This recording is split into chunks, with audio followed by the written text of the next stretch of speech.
नमस्कार दोस्तों।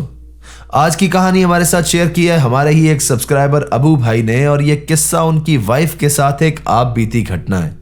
इस कहानी के एंड में मैं आपको एक वीडियो भी दिखाऊंगा जो कि हमारे साथ खुद अबू भाई ने शेयर की है, जब वो अपनी वाइफ को ट्रीट करने की कोशिश कर रहे थे। आज से तकरीबन 4 साल पहले इस कहानी की शुरुआत होती है, जब अबू के एक छोटे भाई की वाइफ प्रेग्नेंट थी और उन्हें प्रेग्नेंट हुए तकरीबन 6 से 7 महीने हुए थे। 7वें महीने में उन्हें डॉक्टर ने बताया कि उनके बच्चे की बिल्कुल भी ग्रोथ नहीं हो रही है और उसका हार्ट तक बीट नहीं कर रहा है। उन्होंने कहा कि आपको 3 दिन के लिए हॉस्पिटल में एडमिट होना होगा, जिसके अंदर डॉक्टर्स उस बच्चे को बचाने की कोशिश करेंगे। अगर 3 दिन के अंदर वो बच्चा बच गया तो ठीक है, वरना उनका अबॉर्शन करना होगा। अब उन लेडी को हॉस्पिटल में एडमिट करवाया गया, जहां पर उन्हें 3 दिन तक रहना था। अब जनरली किसी भी पेशेंट के साथ हॉस्पिटल वाले एक ही इंसान को रहने देते हैं, तो यहाँ पर अली की वाइफ ने उनके साथ रहने का डिसाइड किया। अब उन्हें यहाँ पर एडमिट तो 3 ही दिन के लिए करवाया गया था, लेकिन किसी रीजंस की वजह से आगे के कुछ दिन भी उन्हें वहां पर एडमिट रख लिया गया। स्टार्टिंग के 3 दिन कुछ भी नहीं हुआ, सब कुछ एकदम नॉर्मल था। लेकिन बात है चौथे दिन की, जब रात में अबू की वाइफ करीब 1:30 बजे के आसपास वॉशरूम जाने के लिए उठी। ये रात कोई नॉर्मल रात नहीं थी, बल्कि एक ऐसी अमावस की रात थी जो कि साल में सिर्फ एक ही बार आती है, और ऐसा कहते हैं कि इस दिन नेगेटिव शक्तियां अपने चरम पर होती हैं। बहुत सारे लोग इस रात काला जादू भी करते हैं और इन शक्तियों को अपने वश में करने की भी कोशिश करते हैं। अबू की वाइफ वॉशरूम से जाकर के वापस बाहर आ ही रही थी कि अचानक से उन्हें एक बहुत जोर से धक्का लगा, और वो धक्का इतनी जोर से था कि वो वापस अपने वॉशरूम में जाकर के गिर गई। जब उन्होंने आसपास देखा तो वहां पर कोई भी नहीं था। बस ऐसा लगा कि किसी इनविजिबल फोर्स ने उन्हें एक बहुत जोर से झटका दिया। उस समय तो उन्हें वहां पर कुछ भी समझ में नहीं आया, तो वो वहां से खड़ी हुई, उन्होंने अपना मुंह हाथ धोया और वापस से वो रूम में चली गई। उस पूरी रात उसके बाद उन्हें कुछ भी फील नहीं हुआ और वो आराम से सोने के लिए भी चली गई। अगले दिन सुबह सुबह करीब 10 बजे के आसपास डॉक्टर आए पेशेंट राउंड पर। उस समय अबू की वाइफ नीचे ऑक्सीजन सिलेंडर के पास में बैठी हुई थी और उस ऑक्सीजन सिलेंडर का एक पाइप भी निकला हुआ था। जब इन लोगों का नंबर आया और अबू की वाइफ वहां से खड़ी होने लगी, तो वो ऑक्सीजन सिलेंडर का पाइप उनके लेफ्ट साइड के सर पर लगा, जिससे उन्हें बहुत ज्यादा दर्द भी हुआ। लेकिन उस समय उन्होंने इस चीज को इग्नोर किया और वो डॉक्टर के पास चली गई। ऐसे ही दोबारा जब डॉक्टर की विजिट हुई तो अबू की वाइफ सेम जगह पर बैठी हुई थी, और जब वो वापस से खड़ी होने लगी तो उनके सिर पर एग्जैक्ट उसी जगह पर वो पाइप फिर से लगी, और इस बार फिर से उन्होंने इस चीज पर ध्यान नहीं दिया और इसे इग्नोर कर दिया। ऐसा चलते चलते अब इन लोगों को इस हॉस्पिटल में 6 दिन हो गए थे, और अब अबू की वाइफ ने डिसाइड किया कि वो कुछ देर के लिए घर जाएंगी फ्रेशन अप वगैरह होने के लिए, और तब तक पेशेंट की मदर इन लॉ वहां पर रुकने वाली थी। अबू की वाइफ वहां से निकली और वो घर चली जाती है। वो जाकर के सोफे पर लेट जाती हैं और वहां पर आराम करने लगती हैं, और इस समय अबू घर पर नहीं थे। इस समय तक घर पर सिर्फ उनकी बेटी थी, और अबू की वाइफ सोफे पर लेटी हुई अजीब हरकतें कर रही थी। कभी वो एकदम से हंसने लगती और कभी एकदम चुप हो जाती, और फिर कई देर तक वो सिर्फ एक ही जगह पर देखती रहती। इसी बीच जब उनकी बेटी ने उनसे बात करने की कोशिश की तो वो कुछ भी नहीं बोली। उस बच्ची को कुछ भी समझ में नहीं आ रहा था कि उसकी अम्मी के साथ क्या मसला है, और आखिरकार उसने फाइनली अबू को फोन किया और उन्हें सारी हकीकत बताई। अबू ने अपनी बेटी से कहा कि वो थोड़ी देर में घर पर आ रहे हैं और आकर के देखते हैं कि वहां पर क्या चल रहा है। इसके बाद काफी देर तक अबू की वाइफ वहां पर यूं ही लेटी रही। उनकी बेटी उनसे दूर बैठी रही और अपने फादर के आने का इंतजार करती रही। अबू का कहना था कि उस समय उनकी वाइफ के सितारे गर्दिश में है, यानी कमजोर हैं, और यही वो समय है जब कोई भी नेगेटिव एनर्जी किसी इंसान पर अटैक कर सकती है। अपना काम खत्म करने के बाद शाम को जब अबू वापस घर पर लौटे तो आकर के उन्होंने देखा कि उनकी वाइफ उसी तरह से सोफे पर लेटी हुई है और अजीब से तरीके से रिएक्ट कर रही है, जैसे उनकी बेटी ने बताया था। अबू ने जब उनसे बात करने की कोशिश की तो उनकी वाइफ ने इस तरह से बिहेव किया जैसे वो अपने हस्बैंड को पहली बार देख रही है और उन्हें जानती तक नहीं है। अब वो एकटक अबू को घूरे जा रही थी, बिन बात किए बिना कुछ बोले। अबू ने काफी देर तक उन्हें ऑब्जर्व किया और फिर वो फाइनली आगे बढ़ करके बोले कि क्या हुआ है तुम्हें। तो सामने से उनकी वाइफ एकदम नॉर्मल हो गई और एकदम आराम के लहजे में बोली कि मुझे क्या हुआ है, मैं तो एकदम ठीक हूं, और फिर वापस से खामोश हो गई। अब कभी वो हंसने लगती तो कभी अचानक से एक जगह पर देखने लगती, कभी एकदम खामोश हो जाती और कभी पागलों की तरह रोने लगती। और जब जब वो रोती तो ऐसा लगता कि वो बहुत ज्यादा तकलीफ में है, उन्हें बहुत ज्यादा सताया जा रहा है। वो रात ऐसे ही गुजर गई। अब नेक्स्ट डे अबू को अपनी वाइफ थोड़ी सी नॉर्मल लग रही थी, तो उन्होंने अपनी वाइफ से पूछा कि हॉस्पिटल में क्या हुआ था तुम्हारे साथ। सामने से उनकी वाइफ ने सारी बात बताई कि किस तरह से वो वॉशरूम में गिर गई थी, उन्हें ऐसा महसूस हुआ था किसी ने उन्हें धक्का दिया हो, और किस तरह से उनके सर पर 2 बार ऑक्सीजन का पाइप लगा था।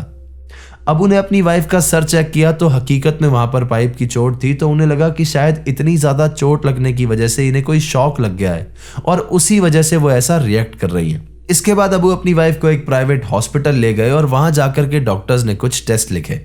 अब अबू ने ये सारे टेस्ट अपनी वाइफ के करवाए और उनमें से ज्यादातर टेस्ट की रिपोर्ट एकदम नॉर्मल थी। बस एक टेस्ट था जो कि कहता था कि इनके सर पर लेफ्ट साइड में कुछ चोट लगी है, और वो चोट भी एकदम बाहरी चोट थी जिसकी वजह से खून जम गया था, लेकिन उसका इनके बिहेवियर से कोई भी लेना देना नहीं था। डॉक्टर्स ने चोट के लिए उन्हें कुछ दवाइयां दी और कुछ दिन के बाद वो दवाइयां खाने के बाद उनकी चोट एकदम नॉर्मल हो गई, लेकिन उनके बिहेवियर पर कोई भी फर्क नहीं पड़ा। वैसे ही कभी वो हंसती, कभी नॉर्मल हो जाती, कभी रोने लगती, कभी पागलों की तरह एक ही जगह को देखती रहती। अबू ने एक नहीं बल्कि कई सारे डॉक्टर्स को उन्हें दिखाया, लेकिन किसी के पास भी उनका कोई भी इलाज नहीं मिला। इसके बाद अबू ने रूहानी इलाज तक लेने की कोशिश की और कई सारे पीर बाबा और आलिमों के पास उनकी वाइफ को दिखाया, लेकिन इन सब चीजों से भी कोई भी फर्क नहीं पड़ा। हालत अब इतनी खराब थी कि बच्चे अपनी मां से डरने लगे थे और उन्हें उनके साथ अकेला छोड़ करके जाना मुश्किल था।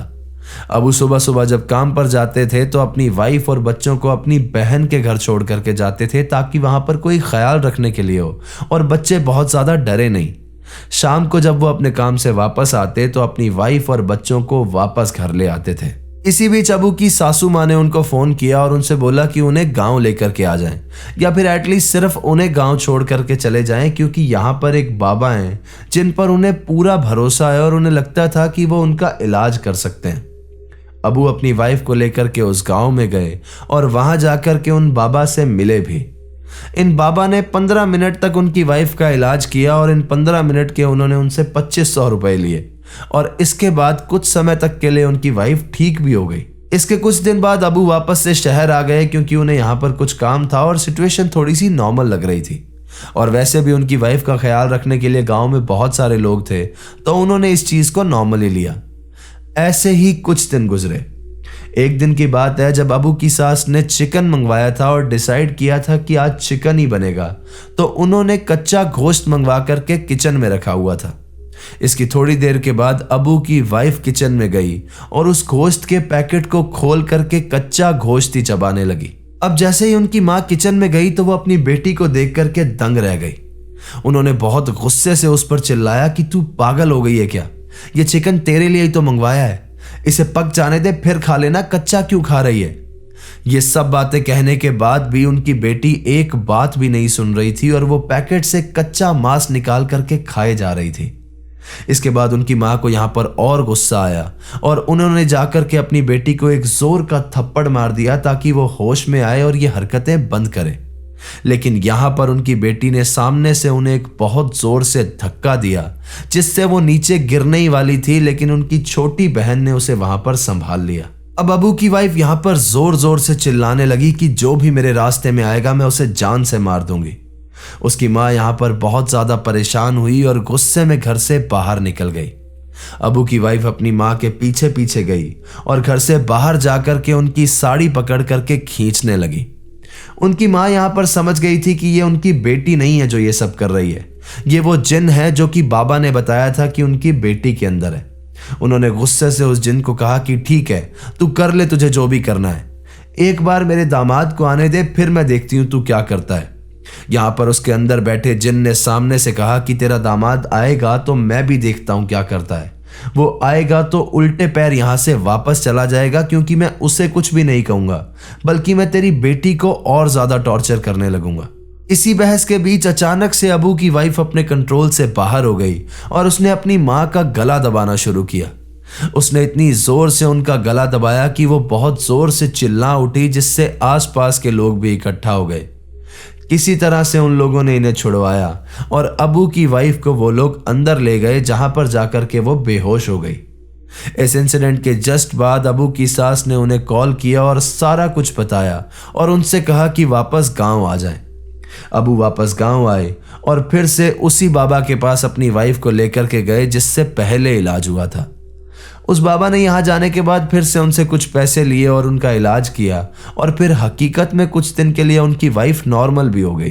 अब सिचुएशन थोड़ी सी ठीक लग रही थी तो अबू अपनी वाइफ को लेकर के वापस से शहर आ गए, लेकिन शहर आते ही उस जिन का आतंक फिर से शुरू हो गया। फिर से उनकी वाइफ पागलों की तरह बिहेव करने लगी, अजीब सी तरह से हंसने लगी, रोने लगी, खामोश हो जाती, दीवार को देखती रहती और एकदम एबनॉर्मल बिहेव कर रही थी। अबू को यहां पर समझ में नहीं आ रहा था कि सारे आलिमों को दिखाने के बाद भी अगर कुछ नहीं हो रहा है तो इस सिचुएशन में क्या किया जा सकता है। अबू बहुत ज्यादा परेशान रहता था, बच्चे डरे डरे रहते थे, तो आसपास के लोगों को भी समझ में आता था कि बच्चे परेशान हैं, अबू परेशान है। तो एक दिन एक इंसान ने यूं ही नॉर्मली उनसे पूछ लिया कि घर में क्या माजरा है।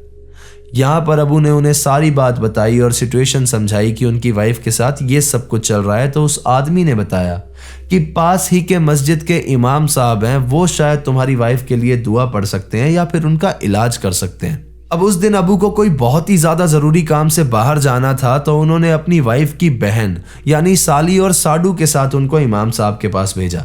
लेकिन उस दिन इमाम साहब ने इनका इलाज करने से मना कर दिया और उन्होंने कहा कि इनके जब हस्बैंड आएंगे तभी इनका इलाज हो सकता है।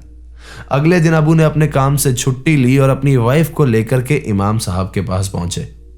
उस दिन उनकी वाइफ उन्हें इतना ज्यादा गुस्से से और नफरत की निगाहों से देख रही थी जैसे उनके वो शौहर नहीं कोई उनके दुश्मन हो। इमाम साहब ने उनसे कहा कि उनका इलाज शुरू करते हैं, तो उन्होंने उनकी छोटी उंगली उन्हें पकड़ने के लिए कहा और उन्हें कहा कि इसे बहुत जोर से पकड़ लो। उसके बाद उन्होंने अपने फोन में अजान चालू की और कहा कि ये उंगली पकड़ करके इसे 3 बार अजान सुनानी होगी और फिर दूसरे हाथ की उंगली पकड़कर फिर से 3 बार अजान सुनानी होगी। अबू ने किसी तरह से अपनी वाइफ की उंगली पकड़े रखी और ये रिचुअल करना स्टार्ट किया, लेकिन सामने से उनकी वाइफ भी पूरी ताकत लगा रही थी ये उंगली छुड़वाने के लिए। बीच बीच में ये उंगली छूट भी जा रही थी, लेकिन फाइनली किसी तरह से ये रिचुअल पूरा हुआ और इसके बाद इमाम साहब ने पानी की बोतल मंगवाई। उस पानी पर उन्होंने कुछ दम किया और फिर उस पानी को किसी दूसरी बोतल में डाला। उसके बाद ये इस बोतल को उसकी वाइफ के नाक के पास में ले गए और उनके नाक के पास में जाकर के उन्होंने एक सूखी रुई की बाती को जलाया। ये सब कुछ करने के बाद फाइनली इमाम साहब ने अब उस जिन से कहा कि अब बोल, कौन है तू और कहां से आया है। इसके बाद उस जिन ने बोलना स्टार्ट किया कि कैसे वो इतने समय से अबू की वाइफ के पीछे लगा हुआ है और उस पर कब्जा कर रखा है। इसके बाद इमाम साहब ने कुछ रिचुअल्स और किए और अबू को वो पानी दिया जिस पर उन्होंने दम किया था। उन्होंने कहा कि इस पानी को किसी चलते पानी में बहा देना और ये बोतल भी वहीं पर फेंक देना। अबू ने भी उनकी बात मान करके ऐसा ही किया और ये सारे रिचुअल्स करने के बाद वो वापस से अपने घर लौट आए। इमाम साहब ने कहा था कि इसके बाद सब कुछ ठीक हो जाएगा, लेकिन अबू को यहाँ पर कुछ भी ठीक होता नजर नहीं आ रहा था। अबू अपनी वाइफ के साथ पिछले 13-14 साल से रह रहे थे, तो वो अपनी वाइफ की एक एक हरकत से वाकिफ थे। तो उन्हें ये बात समझ में आ रही थी कि इनकी वाइफ के पीछे अभी भी वो मखलूक या वो जिन लगा हुआ है और उनकी वाइफ सिर्फ ऊपर ऊपर से नॉर्मल बिहेव कर रही है। अबू ने ये सारी सिचुएशन फिर से उन इमाम साहब के साथ शेयर की और उन इमाम साहब ने उसे फिर से इलाज के लिए बुलवाया। उन इमाम साहब ने कहा कि इस बार अपनी वाइफ की छोटी उंगली पूरी ताकत से पकड़ना और इस रिचुअल के दौरान कोशिश करना कि वो उंगली छूटे ना। ये सब कुछ करने के बाद उन्होंने फिर से ये सारे रिचुअल रिपीट किए और इस बार इमाम साहब ने उस जिन से बहुत गुस्से से बात की और उससे कहा कि क्या चाहता है तू, छोड़ दे इस बच्ची के शरीर को। सामने से उस जिन ने जवाब दिया कि मैं इसके शरीर को छोड़ करके कहीं नहीं जाऊंगा। अगर आप मुझे इसके शरीर से भी निकाल दोगे तो मैं इनके घर के बाहर बैठा रहूंगा, लेकिन मैं इन लोगों को छोड़ करके नहीं जाऊंगा। इमाम साहब ने फिर से पानी में दम करके बत्ती जलाई और रिचुअल शुरू किया, जिसके बाद वो जिन वहां पर बेहद ही तड़पने लगा और जोर जोर से चिल्लाने लगा। थोड़ी देर वो अबू की वाइफ के अंदर चिल्लाने के बाद पागलों की तरह वहां पर तड़पने के बाद वहां से चला गया और अबू की वाइफ वहीं पर बेहोश हो गई। इसके बाद अबू ने उन इमाम साहब का शुक्रिया किया और कुछ समय के बाद इनकी लाइफ में सब कुछ नॉर्मल हो गया। लेकिन ऐसा कहा जाता है कि जब इन चीज़ों का इलाज दुआ से या इन रिचुअल से किया जाए तो ये नेगेटिव शक्तियां वापस से अटैक करने की कोशिश करती हैं। कुछ साल बीत गए और सब कुछ एकदम नॉर्मल था, और फिर एक दिन की बात है जब अबू की फैमिली अपने किसी रिलेटिव के घर गई हुई थी। दिन का ही टाइम था जब अबू की वाइफ ने उनको फ़ोन करके बोला कि मैं यहाँ से घर जा रही हूँ, आप भी सीधे घर आ जाना, मैं जाकर के पानी भर लेती हूँ और फिर वहीं से रेडी होकर के अपन फंक्शन में चल लेंगे। अबू ने भी इस बात पर एग्री किया और वो थोड़ी देर के बाद अपने घर पर जाने वाला था। यहाँ पर अबू की वाइफ घर पर बैठी हुई थी, अपनी बहन और उसके हस्बैंड के साथ बात कर रही थी कि अचानक से वो फिर से पागलों की तरह हंसने लगी, फिर से अचानक से चुप हो गई और फिर जोर जोर से रोने लगी और एग्जैक्टली वैसा ही बिहेव करने लगी जैसा तब करती थी जब उसके अंदर वो जिन था। वहां पर मौजूद हर एक इंसान बहुत बुरी तरह से घबरा गया और उन्हें लगा कि वो जिन वापस लौट आया है या फिर अचानक से उनकी वाइफ के साथ ये क्या हो गया है। तो उन्होंने तुरंत अबू को फोन किया और सारी सिचुएशन बताई। उस जिन के वापस लौट आने का कारण ये था कि जिन इमाम साहब ने अबू की वाइफ का इलाज किया था वो अब इस दुनिया से जा चुके थे। अब अबू के आसपास बहुत सारे ऐसे आलिम थे, बहुत सारे ऐसे लोग थे जिन्होंने उसे ठगने की कोशिश की थी या सिर्फ पैसों के लिए उसकी वाइफ का इलाज करने का दावा किया था। अबू जानता था कि अगर वो आसपास किसी आलिम के पास या किसी ऐसे फकीर के पास अपनी वाइफ को ले जाएगा तो फिर से वो लोग सिर्फ पैसा ऐंठने का काम करेंगे। अबू ने अपने रिश्तेदारों से कहा कि इन्हें किसी भी आलिम के पास ले जाने की जरूरत नहीं है, अब मैं खुद इसका इलाज करूंगा। हकीकत में अबू नमाजी थे और उन्होंने खुद ने काफ़ी पढ़ाई की थी इस चीज़ की। अभी तक उन्होंने अपनी वाइफ का इलाज करने की कोशिश नहीं की थी क्योंकि उन्हें डर था कि शायद वो कोई गलती ना कर बैठे जिसकी सज़ा उनकी वाइफ को भुगतनी पड़े, लेकिन अब उन्हें लग रहा था कि शायद वो इस ताकत से लड़ने के लिए तैयार है। अबू जैसे ही घर पर लौटे तो उन्होंने अपनी वाइफ की कंडीशन देखी और उन्हें समझ में आ गया कि वो जिन्न पर फिर से हावी हो गया है। अबू ने यहाँ पर अपनी हिम्मत जुटाई और अपनी वाइफ का इलाज करना शुरू किया। उन्होंने एग्जैक्टली वैसे ही सारा कुछ रिचुअल्स करने शुरू किए जैसे वो इमाम किया करते थे और अपनी वाइफ की छोटी उंगली पकड़ करके वो सारे रिचुअल्स किए। इसके कुछ देर बाद उनकी वाइफ की कंडीशन में सुधार आने लगा और फिर ऐसे करते करते अबू ने खुद ने ही अपनी वाइफ का लास्ट तक इलाज किया। ऐसे ही कई बार अबू ने अपनी वाइफ का खुद से ही ट्रीटमेंट किया और फिर धीरे धीरे उनकी वाइफ की कंडीशन में सुधार आने लगा और आज की डेट में उनकी वाइफ पर ऐसा कोई भी असर नहीं है। अबू ने खुद पर भरोसा रखा, अपने ऊपर वाले पर भरोसा रखा, अपनी पढ़ाई पर भरोसा रखा और अपनी वाइफ को इन सारी चीज़ों से बाहर निकाल करके लाए। अब मैं आपको वो वीडियो दिखाने जा रहा हूँ जो अबू ने हमारे साथ शेयर की है जब वो अपनी वाइफ का ट्रीटमेंट कर रहे थे, जब उनकी वाइफ पागलों की तरह हंस रही थी, वो जिन उन पर हावी था।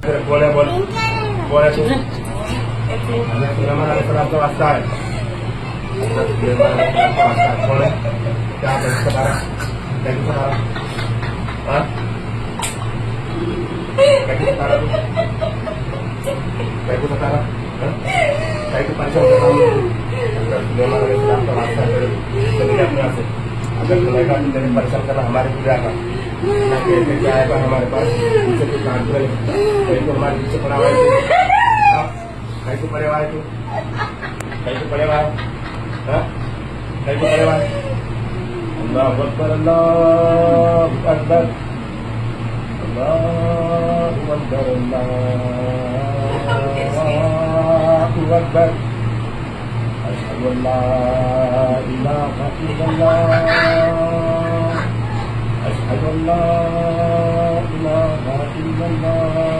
तो ये थी आज की कहानी दोस्तों।